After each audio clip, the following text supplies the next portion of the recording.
Hello, good morning viewers. Welcome back to the Voice of Indonesian News World with me, Surya from 7/8. In Indonesia, COVID-19 cases are on the rise. Experts say that the Delta variant is one reason. People who are not vaccinated against COVID-19 make up the most cases and deaths. Among fully vaccinated people, evidence shows a small minority getting breakthrough the infection.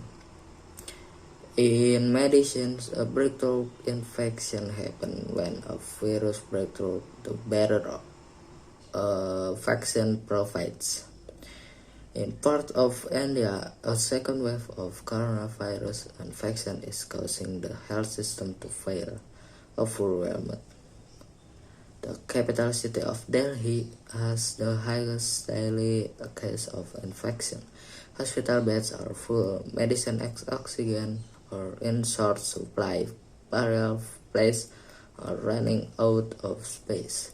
Aid from other nations is coming, but healthcare and burial workers are overwhelmed. In the early 1950s, research found that people scored lower on intelligence tests if they spoke more than one language. Research in the 1960s found the opposite. So which is it?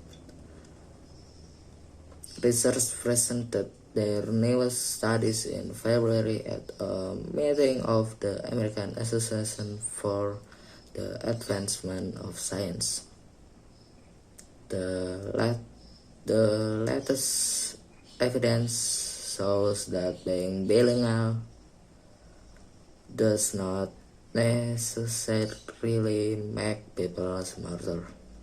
But researcher Ellen Bialystok say it probably does make you better at certain skills.